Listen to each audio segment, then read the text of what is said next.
Hello दोस्तों, my self doctor Kumar Saurabh और मैं आज जो ये वीडियो लेके आया हूँ, आज के मेरे इस वीडियो का टॉपिक है पैरोडिक टेबल का निर्माण कैसे हुआ, हाउ पैरोडिक टेबल डेवलप्ड।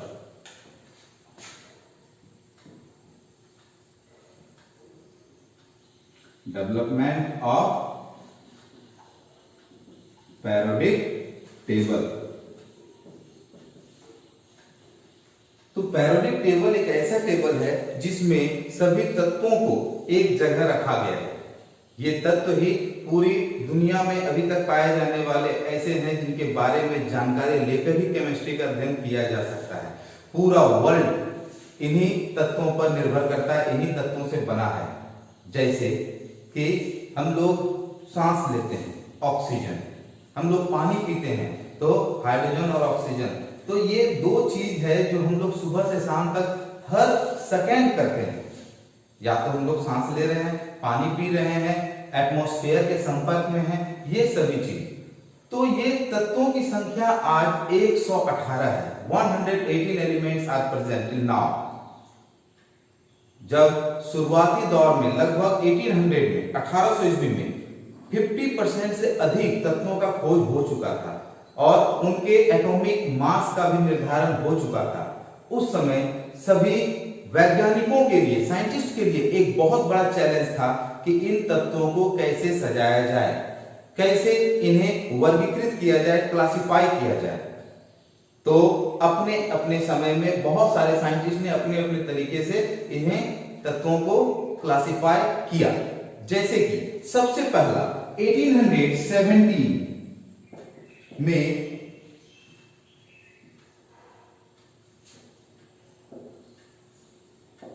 डॉबरेनर ने एक नियम दिया जिसे ट्राइड्स कहते हैं। डॉबरेनर ट्राइड्स। डॉबरेनर के अनुसार 3 तत्वों का श्रेणी बनाया गया। एक श्रेणी में 3 तत्वों को रखा गया, जैसे कैल्शियम, स्ट्रोंशियम और बेरियम। ये कैल्शियम, इसका एटॉमिक मास होता है 40, स्ट्रोंशियम का एटॉमिक मास होता है 88 और बेरियम का होता है 137। ये एटॉमिक मास है। जबकि एटॉमिक नंबर 20, स्ट्रोंशियम का 38 और बेरियम का 56। तो ये एटॉमिक नंबर है और ये एटॉमिक मास है। डॉबरेनर ये जो है इन तीनों को एक श्रेणी में रखा और इन तीनों को नाम दिया ट्राइड्स। इस तरह के और भी श्रेणियों का निर्माण किया गया डॉबरेनर के द्वारा। तो सबसे पहला पैरोडिक टेबल में एलिमेंट्स को जो क्लासिफाई किया गया था वो डॉबरेनर के द्वारा किया गया था 1817 में, 1817 में। तो इनका कहना था कि जो एक सीरीज होगा 3 तत्वों का, उसमें जो बीच वाला तत्व है उसका एटॉमिक मास दोनों किनारे वाले एटॉमिक मास के एवरेज के लगभग इक्वल होंगे। जैसे इसे 40 और ये है 137। एवरेज दो तत्वों का निकाल रहे हैं। सो 40 and 137, almost 177 divided by 2, so 87 point almost 6 or 7, so we can write 88 in round of 88। देखिए, ये डॉबरेनर के द्वारा कहा गया कि एक श्रेणी में 3 तत्वों को रखा जाएगा और जो मध्य वाला तत्व होगा, जो बीच वाला तत्व होगा, उसका एटॉमिक मास दोनों किनारे वाले तत्वों के एटॉमिक मास के एवरेज के, औसत के लगभग बराबर होगा। सो 88। दूसरा एक और सीरीज देखते हैं, लिथियम, सोडियम और potassium. Lithium atomic mass 7, sodium atomic mass 23, potassium atomic mass 39। Atomic number of lithium is 3, sodium is 11 और पोटेशियम का 19। फिर ये एक सीरीज हो गया, इस सीरीज को भी ट्रायड्स नाम दिया गया, और इसमें भी देखा गया कि सोडियम जो बीच में मौजूद है, मध्य का एलिमेंट है, बीच का एलिमेंट है, उसका एटॉमिक मास 23 है, और दोनों किनारे वाले तत्वों का एटॉमिक मास का एवरेज यानी 7 + 39 / 2, 46 / 2 = 23। तो फिर ये 23, ये 23। तो डॉगरेनर के द्वारा सबसे पहला पेरियोडिक टेबल में उपस्थित एलिमेंट्स को क्लासिफाई किया गया और वर्गीकृत किया गया तीन तत्वों के श्रेणी में, और इन श्रेणियों को नाम दिया गया ट्रायड्स। इसीलिए ये डॉगरेनर ट्रायड्स कहलाता है। इन तत्वों में फिर से एक चीज को याद रखेंगे कि डॉगरेनर ने कहा कि 3 तत्वों का एक श्रेणी है जिसमें मध्य वाले तत्व का जो परमाणु द्रव्यमान होगा वो दोनों किनारे वाले तत्वों के परमाणु द्रव्यमान के औसत का लगभग समान होगा।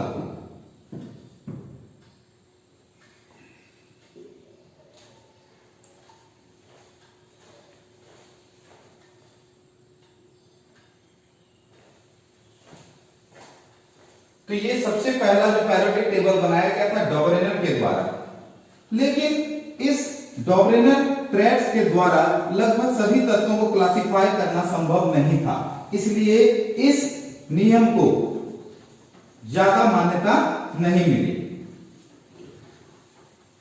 अब कुछ वर्षों के बाद एक नया नाम आता है और वो है न्यूलैंड्स। न्यूलैंड, तो इसने भी एक लॉ दिया, न्यूलैंड्स लॉ ऑफ ऑक्टेव्स, मतलब है न्यूलैंड के द्वारा दिया गया अष्टक का नियम। तो ये न्यूलैंड ने कहा कि जिस तरह से संगीत में सा रे गा म, सा रे ग म प ध नी और फिर से सा यही है, यानी जिस तरह संगीत में 1 2 3 4 5 6 7 के बाद 8वां फिर से सा होता है, उसी प्रकार तत्वों को जब सजाया जाता है उनके परमाणु भार के बढ़ते क्रम में, यानी increasing order of atomic mass, जब तत्वों को सजाया जाता है तो पहला तत्व अपने 8वें तत्व के गुणों के लगभग समान होता है, जैसे सा रे ग म प ध नी सा। तो ये पहला और ये 8वां, पहला और 8वां फिर से एक जैसा गुण वाला हो गया। इसी तरह से तत्वों को भी न्यूलैंड ने सजाया और ऑक्टेव नाम इसलिए दिया क्योंकि पहला तत्व और 8वां तत्व का गुण लगभग समान होता है। जैसे हाइड्रोजन, हीलियम नहीं, क्योंकि उस समय तक हीलियम का खोज नहीं हुआ था, लगभग इनर्ट गैस कोई भी जानकारी में नहीं थे। So hydrogen, lithium, beryllium, boron, carbon, nitrogen, oxygen, fluorine, neon inert gas है, उस समय तक खोज नहीं हुआ था। Sodium, magnesium, aluminium, silicon, phosphorus, sulphur, chlorine, potassium etc। तो जिस तरह से संगीत में सा रे ग म प ध नी के बाद फिर से सा आता है, यानी पहला तत्व और अंतिम तत्व दोनों का गुण 8वां जो है सा रे ग म प ध नी सा में जो पहला सा है और अंतिम का सा है, तो पहला और 8वां एक ही जैसा गुण वाला होता है।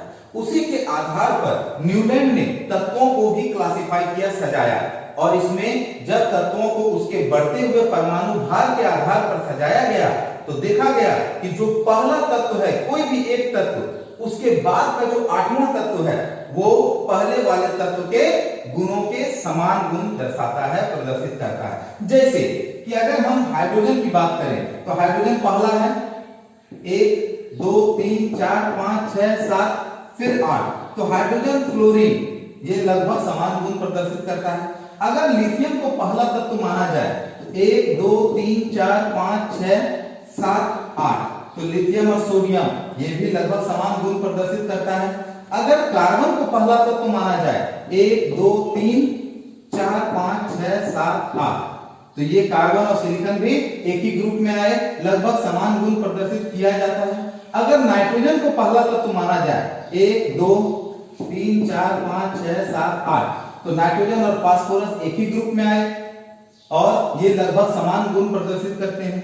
अगर ऑक्सीजन को पहला तत्व माना जाए तो 1 2 3 4 5 6 7 8, तो ये आठवां तत्व सल्फर है, तो एक वर्ग में ग्रुप में ऑक्सीजन और सल्फर दोनों तत्व आ गए और यहाँ ये ऑक्सीजन और सल्फर ये दोनों का गुण लगभग समान होता है। इसलिए न्यूलैंड्स के द्वारा जो दिया गया ये अष्टक का नियम है, ये लगभग उस वक्त बहुत लोगों ने इसे मान्यता दी, मगर फिर भी बहुत सारे तत्वों का खोज नहीं होने के कारण इसे मान्यता मिली थी। जब नए नए तत्वों का खोज और होने लगा, जैसे इनर्ट गैस, 1963 में न्यूलैंड के द्वारा यह अष्टक का नियम दिया गया। उस समय तक किसी भी इनर्ट गैस का खोज नहीं हुआ था, लेकिन इस नियम को देने के बाद 1864 में एक नए तत्व हीलियम, जो कि नियॉन और इसके साथ मौजूद रहता आर्गन, क्रिप्टन, जेनन, ये सभी इनर्ट गैस के साथ, तो सबसे पहला इनर्ट गैस हीलियम, जिसका खोज 1864 में किया गया। अब ये 1863 में ये नियम दिया गया और उस वक्त एक नया तत्व का खोज हो गया जिसका एटॉमिक नंबर है 2। तो अगर हाइड्रोजन के बाद हीलियम को लिखा जाए तो ये नियम गलत हो जाएगा। अष्टक का नियम जो ये न्यूलैंड के द्वारा दिया गया था, ये गलत साबित होता है। इसलिए फिर एक नए टेबल की आवश्यकता पड़ने लगी, जिसे रूस के वैज्ञानिक मेंडलीव के द्वारा 1869 में प्रतिपादित किया गया, दिया गया, जिसका आधार था कि परमाणु को जितने भी तत्व हैं उसे उसके बढ़ते हुए परमाणु भार के आधार पर सजाया जाए। और 1869 में पेरियोडिक टेबल का निर्माण मेंडलीव के द्वारा किया गया और लगभग यह सर्वमान्य था, सभी लोगों के द्वारा माना गया था। इसलिए पिछले वर्ष 2019 में यूएस के द्वारा 2019 के वर्ष को पेरियोडिक टेबल ईयर के नाम से घोषित किया गया। तो ये मेंडलीव ने पेरियोडिक टेबल को सजाने के लिए परमाणु भार को आधार बनाया और परमाणु भार के बढ़ते हुए क्रम के आधार पर मेंडलीव ने सभी तत्वों को एक टेबल में क्लासिफाई किया, सजाया। लेकिन मेंडलीव ने तत्वों को दो वर्गों में दो तरीके से सजाया, एक तो एलिमेंट्स को इस तरीके से और एक तो एलिमेंट्स को इस तरीके से, यानी कि जिसमें लगभग समान गुण दर्शाने की कैपेसिटी हो वो एक वर्ग में आया। ऊपर से नीचे जब हम लोग एलिमेंट्स को देखते हैं तो वो कहलाता है ग्रुप्स, और जब लेफ्ट टू राइट देखते हैं तत्वों को, एलिमेंट्स को, तो वह कहलाता है पीरियड्स। तो इस तरह से मेंडलीव ने तत्वों को दो तरीके से सजाया, एक वर्टिकल जिसे ग्रुप्स कहा गया, एक हॉरिजॉन्टल जिसे पीरियड्स कहा गया। जैसे कि अगर हम लोग पीरियड की बात करें तो sodium, potassium, calcium, scandium, titanium, vanadium, chromium, manganese, iron, cobalt, nickel, copper, zinc, gallium, germanium, arsenic, selenium, bromine, krypton, ये सभी तत्व एक पीरियड में आते हैं। क्यों? क्योंकि इसमें लगातार गुणों में वृद्धि होती जा रही है, यानी ट्रांजिशन होता जा रहा है, इसीलिए इसे पीरियड कहा गया। लेकिन जब तत्वों का गुण एक ही जैसा हो, जैसे पोटेशियम, रुबिडियम, सीजियम, फ्रांसियम, ये जब हम लोग ऊपर से नीचे देखेंगे तो ये लगभग सभी एक ही जैसा गुण प्रदर्शित करते हैं। इसीलिए एक ही जैसा गुण प्रदर्शित करने के कारण मेंडलीव ने इन्हें ग्रुप कहा, और जिसमें निरंतरता बढ़ती जा रही है या कोई भी एक निश्चित क्रम का फॉलो किया जा रहा है तो वह पीरियड कहलाया। इस तरह से मेंडलीव ने टोटल सभी तत्वों को सजाने के बाद 7 पीरियड एवं 9 वर्गों का निर्माण किया। 7 पीरियड, 1 2 3 4 5 6 सेवन पीरियड का निर्माण किया जिसमें एलिमेंट्स को लेफ्ट टू राइट देखा जाएगा। लेकिन 9 वर्गों का भी निर्माण किया। 9 वर्गों में 7 वर्ग, 7 ग्रुप ऐसे हैं जिन्हें सब ग्रुप में डिवाइड किया गया, उस ग्रुप को तोड़ा गया। जैसे 1, अगर एक नंबर ग्रुप है तो एक नंबर ग्रुप को 1 का ए और 1 का बी में तोड़ा गया। अगर 2 नंबर है तो 2 का ए 2 का बी में तोड़ा गया। 3 नंबर ग्रुप है तो 3 का ए 3 का बी में तोड़ा गया। 4 का ए 4 का बी में तोड़ा गया।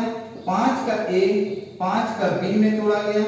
6 का ए 6 का बी में तोड़ा गया। 7 का ए 7 का बी में तोड़ा गया।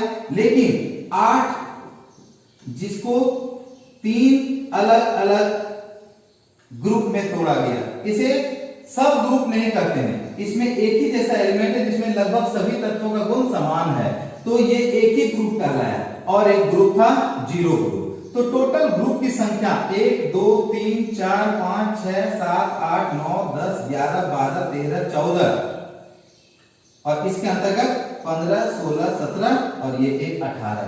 तो कुल मिला जुलाकर 7 ग्रुप और ये 2 ग्रुप, 9 ग्रुप में सभी तत्वों को सजाया गया। ये मेंडलीव के द्वारा बताया गया जानकारी था जो पेरियोडिक टेबल में तत्वों को पीरियड्स और ग्रुप में सजाया गया। लेकिन मेंडलीव अपने समय के लिए तो ये बहुत सर्वमान्य नियम दिए और सभी तत्वों को सजाए भी, पर इसमें एक त्रुटि थी कि मेंडलीव के द्वारा जो तत्वों को सजाया गया ये परमाणु के बढ़ते हुए भार के आधार पर सजाया गया, उसके द्रव्यमान के आधार पर सजाया गया। तो जब नए नए तत्वों का खोज हो रहा था उस वक्त कुछ इनर्ट गैस का भी खोज हुआ और उसमें देखा गया कि पोटेशियम जो कि 19 एटॉमिक नंबर है, 19 नंबर पर था, और एक आर्गन जो नियोन और क्रिप्टन के जैसा गुण दर्शाता था वो इनर्ट गैस था और इसका जो द्रव्यमान था वो था 39.9, जबकि पोटेशियम का 39। तो जो 19 था उसका मास 39 है और जो उससे कम इलेक्ट्रॉन का था उसका मास 39.9 हो गया। तो जैसा मेंडलीव ने सजाया ये आर्गन 18 पर है और इसका मास ज्यादा है तो मास को पहले सजा दिया गया, आर्गन को पहले सजा दिया गया।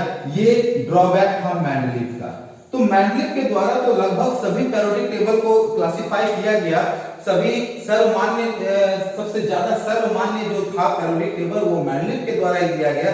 मगर इसमें भी जो त्रुटि थी, इन त्रुटियों को दूर करते हुए एक नया मॉडल दिया गया जो अंग्रेज साइंटिस्ट थे, वो फिजिक्स के साइंटिस्ट थे और उनका नाम था मोसले। तो मोसले के द्वारा जो फाइनल पेरियोडिक टेबल दिया गया उसका नाम है मॉडर्न पेरियोडिक टेबल। इस मॉडर्न पेरियोडिक टेबल में लगभग मेंडलीव के द्वारा दिया गया 80% से 90% तक बातों को रखा गया। इसमें तत्वों को सजाया गया 2 तरीके से, जैसे 1 2 3 4 5 6 7।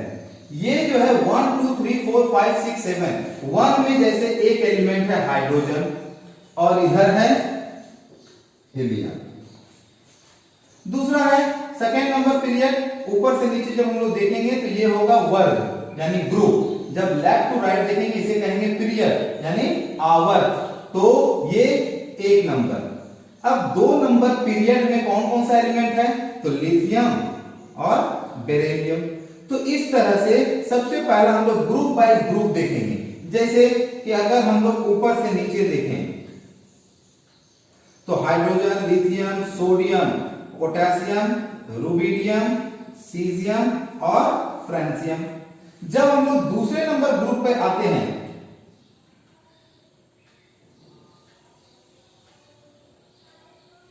बेरिलियम,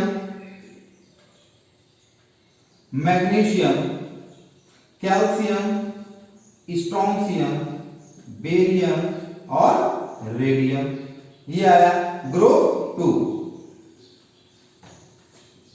अब हम लोग देखते हैं ग्रुप 3 के बारे में। तो मैग्नीशियम, मैग्नीशियम के बाद ये ग्रुप, मैग्नीशियम के बाद ये ग्रुप में चला जाएगा, ये थर्ड नंबर है। तो थर्ड नंबर में जो है काउंटिंग यहां से होता है, पोटेशियम, कैल्शियम, स्कैंडियम।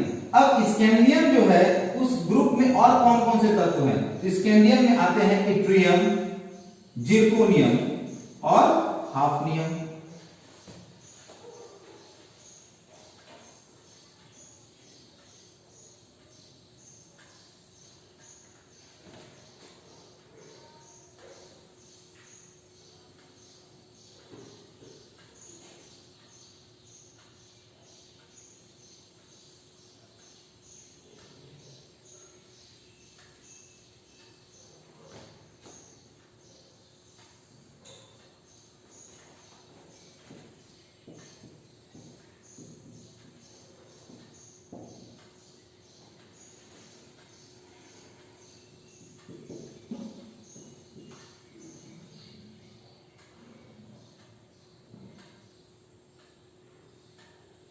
सॉरी, ये स्कैंडियम, इट्रियम, लैंथेनम और लैंथेनम के बाद एक्टिनम।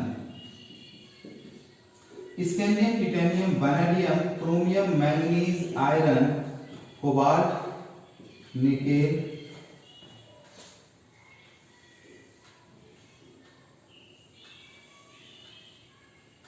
Copper, zinc. Yttrium, zirconium, niobium, molybdenum, technetium, ruthenium, rhodium, palladium, silver, cadmium, lanthanum, hafnium, tantalum, tungsten, rhenium, osmium, iridium, platinum, gold, mercury. ये सभी तत्वों को सजाया गया। और ये जो ग्रुप है एक्टिनम, एक्टिनम के बाद रदरफोर्डियम, ड्यूगेनियम, सावरेबियम, बोहरियम, हस्मियम और मिट्रेटियम। तो इन तत्वों को सजाया गया। ये था 1 2 3 4 5 6 7 8 9 10, ये 11 ग्रुप, ये 12 ग्रुप। अब हम लोग देखते हैं इधर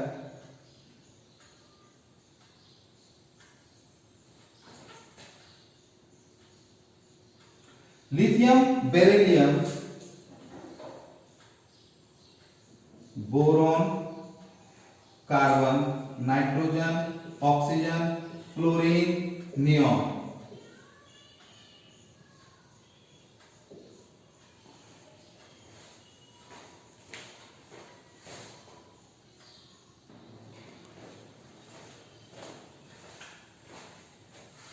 बोरॉन। अब है sodium, magnesium, aluminium, silicon, phosphorus, sulphur, chlorine और क्लोरीन, आर्गन। इसके बाद बोरोन, अल्युमिनियम, गैलियम, हेलियम और indium. Gallium, indium, helium.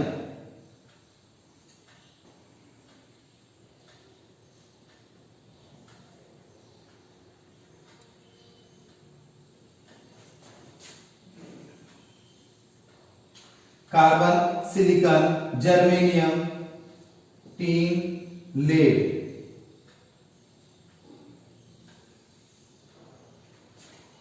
Nitrogen, phosphorus, arsenic, antimony और bismuth. Oxygen, sulphur, selenium, tellurium और polonium. Fluorine, chlorine, bromine, iodine और astatine. Helium, neon, argon, krypton, xenon और radon.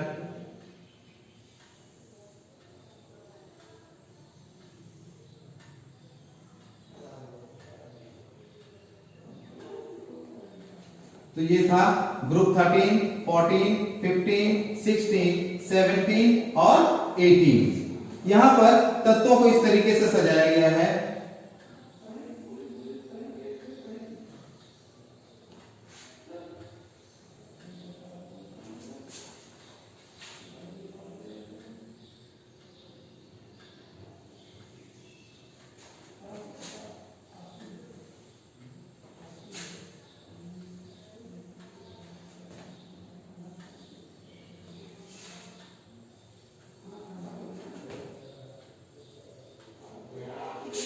तो अब ये साफ साफ देखा जा सकता है कि ये जितने भी तत्व यहां पर मैंने सजाए हैं, इसमें ये अभी बाकी है।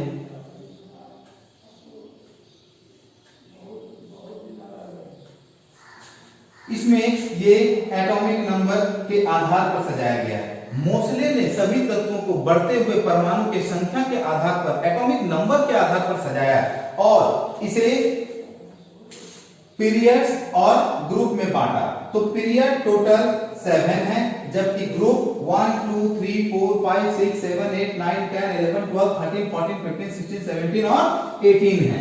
इसमें से यहां पर जो दिख रहा है ये आयरन, कोबाल्ट और निकेल, ये सभी रोमन वाले जो ग्रुप हैं जिसे मेंडलिक ने कहा था 8 नंबर। इसमें लगभग ये तीनों तत्वों का जो गुण है वो लगभग समान होता है, इसीलिए इन्हें सब ग्रुप में नहीं बांटा, ए और बी में नहीं बांटा गया है। बाद बाकी जितने भी तत्व हैं, जैसे ये 1 का ए, ये 2 का ए है, और ये जितने भी बीच में यहां पर तत्व सजे हुए हैं इन्हें बी ग्रुप में रखा गया है। जैसे ये 3 है तो 3 का बी है, ये 4 का बी, ये 5 का बी, ये 6 का बी, 7 बी, और ये जो तीनों 8 9 10 दिख रहे हैं ये ग्रुप 8 कहलाता है। जबकि ये ग्रुप 11 इसे 1 का बी और इसे 2 का बी कहते हैं। जबकि ग्रुप 13 जो कि ए ग्रुप है, ये सभी ए ग्रुप में आता है। 3 का ए, ये 4 का ए, ये 5 का ए, ये 6 का ए, 7 ए और ये लास्ट 0 ग्रुप। तो इस तरह से मेंडलीव के तत्व को सजाने की प्रक्रिया को लगभग मानते हुए मोसले ने मॉडर्न पेरियोडिक टेबल का निर्माण किया, जिसे long form of periodic table भी कहते हैं। इन तत्वों को इस तरीके से सजाया गया है जिसमें कि 4 वर्ग में बटे हुए तत्व। जैसे ये शुरू का जो ये 2 लाइन दिख रहा है, ये और इधर का ये हीलियम, ये सभी एस ब्लॉक एलिमेंट्स हैं। ये boron, carbon, nitrogen, oxygen, fluorine, neon, ये जितना भी यहां दिख रहा है, boron, aluminium, gallium, indium, thallium, carbon, silicon, germanium, tin, lead, nitrogen, phosphorus, arsenic, antimony, bismuth, oxygen, sulphur, selenium, tellurium, polonium, fluorine, chlorine, bromine, iodine, astatine, helium, neon, argon, krypton, xenon और radon, ये सभी को P block कहा गया, क्योंकि इन सभी तत्वों का अंतिम इलेक्ट्रॉन पी ब्लॉक में जाता है। इन सभी तत्वों का अंतिम इलेक्ट्रॉन एस ब्लॉक में जाता है। एस ब्लॉक और पी ब्लॉक के बीच का जो ये एलिमेंट्स है, ये है डी ब्लॉक एलिमेंट्स। अब जैसा मैंने कहा कि मोसले ने बढ़ते हुए एटॉमिक नंबर के आधार पर सजाया है, तो इसमें जब हम लोग एटॉमिक नंबर को इंडिकेट करेंगे तो हम देखेंगे कि लैंथेनम जो कि 57 पर आता है, इसके बाद 58 आना चाहिए, लेकिन ये हाफनियम का एटॉमिक नंबर होता है 72। एक्टिनम जिसका एटॉमिक नंबर 89 होता है, इसके बाद होना चाहिए 90, लेकिन इसका रदरफोर्डियम का होता है 104। तो आखिर ये 57 के बाद 72 क्यों? क्या कारण है? यहाँ के बीच के 14 एलिमेंट कहां गए? तो लैंथेनम के जैसा ही गुण दर्शाया जाता है इसके बाद के 14 तत्वों के द्वारा।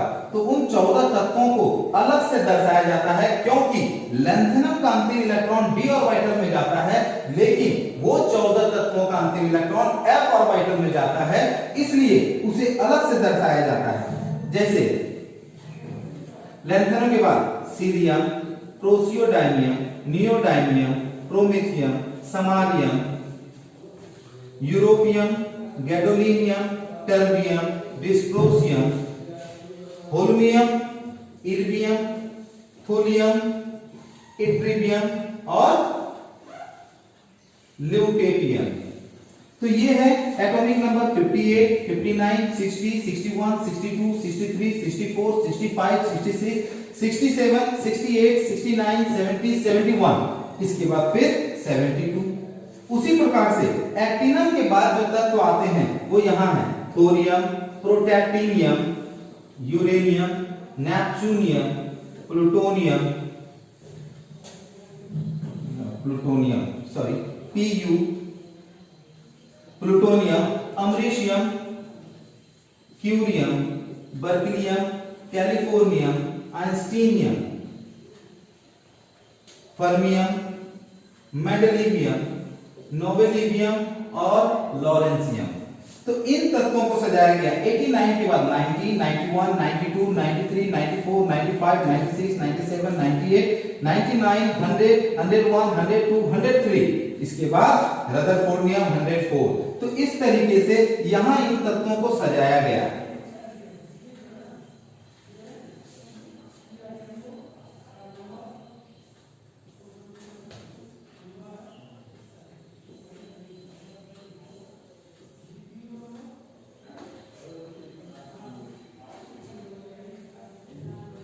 तो इसे इस पेरियोडिक टेबल में अलग से दर्शाया जाता है क्योंकि इन सभी तत्वों का अंतिम इलेक्ट्रॉन f ऑर्बिटल में जाता है और ये चूंकि पीरियड 6 नंबर यानी लेंथेनम के जैसा ही गुण दर्शाया जाता है, इस कारण से इसे एक नाम दिया गया इस ग्रुप को और इसे लेंथेनाइट कहा गया। उसी प्रकार एक्टिनम के जैसा गुण दर्शाने के कारण इन तत्वों को एक्टिनाइट कहा गया। तो ये है लेंथेनॉइड्स और ये है एक्टिनॉइड्स। तो इस तरीके से पेरियोडिक टेबल का निर्माण किया गया और सभी तत्वों को दो तरीके से यहां सजाया गया है। एक, जब हम लोग तत्वों को बाएं से दाएं देखते हैं, जैसे कि अगर मैं कहता हूं कि 4 नंबर ग्रुप में कौन कौन से एलिमेंट हैं, तो 4 नंबर ग्रुप यानी we have to see on moving up to down. ये 4 नंबर है टिटेनियम, जिर्कोनियम, हाफनियम और रदरफोर्डियम, ये है। लेकिन अगर मैं कहता हूं कि 4 नंबर पीरियड में कौन कौन सा एलिमेंट है, सो 4 number period potassium, calcium, scandium, titanium, vanadium, chromium, manganese, iron, cobalt, nickel, copper, zinc, gallium, germanium, arsenic, selenium, bromine और क्रिप्टन। तो इस तरीके से सभी तत्वों को 4 वर्गों में तथा 2 तरीके से सजाया गया। इसे 4 वर्ग कहने का मतलब S block, P block, D block और ये एफ ब्लॉक एलिमेंट्स हैं। और तत्वों को 2 तरीके से, जब हम लोग इसे वर्टिकल देखते हैं यानी ऊपर से नीचे देखते हैं तो वह ग्रुप कहलाता है, और जब हम लोग इसे हॉरिजॉन्टल देखते हैं, लेफ्ट टू राइट देखते हैं, तो यह पीरियड कहलाता है।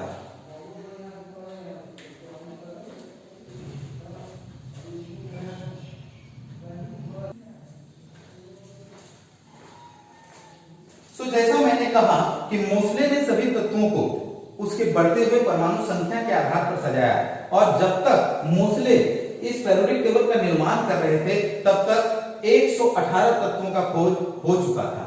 इसीलिए सभी तत्वों का नाम यहां जरूरी है जानना कि 104, 104, 105, 106, 107, 108 और 109 के बाद इन तत्वों को क्या नाम दिया गया, तो इसे आयोपेक नाम दिया गया।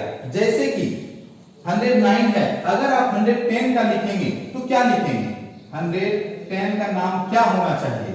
तो सबसे पहला आयोपेक को जानने के लिए आपको एक और चीज जानना होगा कि जब इनऑर्गेनिक में तत्वों का नाम लिखा जाना है तो उसमें आयोपेक नाम लिखने के लिए आपको 0, 1, 2, 3, 4, 5, 6, 9 तक आपको नाम जानना होगा। जैसे कि 0 का नील, 1 का अन, 2 का बाय, 3 का ट्राई, 4 का क्वाड, 5 का पेन, 6 का हेक्स, 7 का सेप्ट, 8 का ऑक्ट,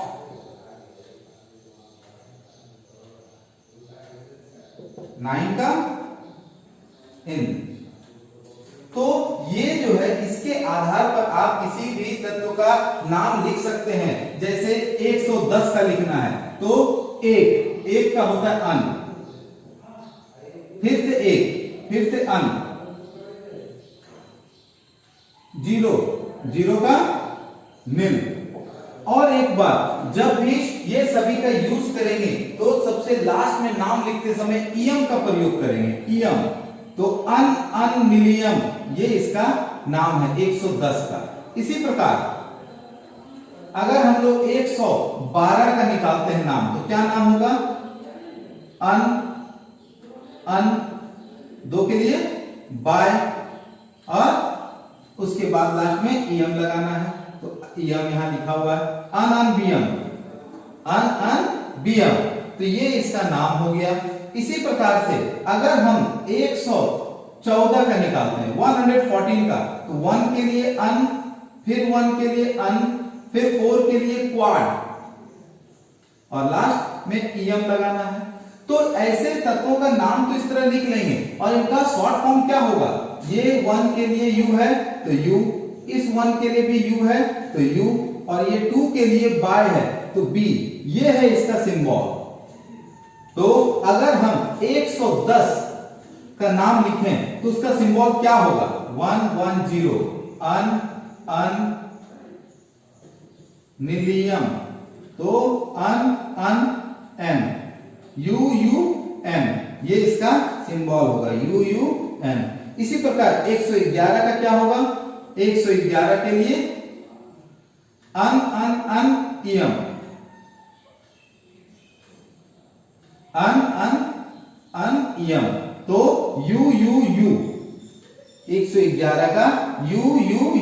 इस तरीके से आप 118 तक का नाम और उसका सिंबल लिख सकते हैं। तो आज पैरियोडिक टेबल के इस भाग में हम लोगों ने देखा कि कैसे पैरियोडिक टेबल का निर्माण हुआ। अब मेरे अगले वीडियो में मैं उसके गुणों के बारे में बताऊंगा कि आखिर कि ये तत्व जितने भी हैं एक ग्रुप में हैं, तो एक ग्रुप में क्यों हैं, क्या क्या इसमें समानता है। जैसे अगर हम बात करते हैं कि hydrogen, lithium, sodium, potassium, rubidium, caesium और फ्रांसियम ये सभी एक ग्रुप में हैं, तो क्यों हैं, क्या सिमिलरिटीज है, और अगर ये बेरिलियम इस ग्रुप में नहीं है तो क्यों नहीं है, क्या डिसिमिलरिटीज है।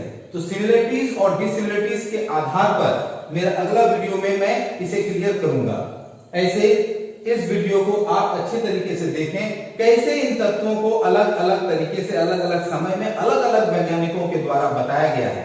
तो मैंने कोशिश की है, अगर आपको कोई भी प्रॉब्लम हो समझने में तो आप मेरे व्हाट्सएप नंबर पर कांटेक्ट कर सकते हैं। मेरा व्हाट्सएप नंबर है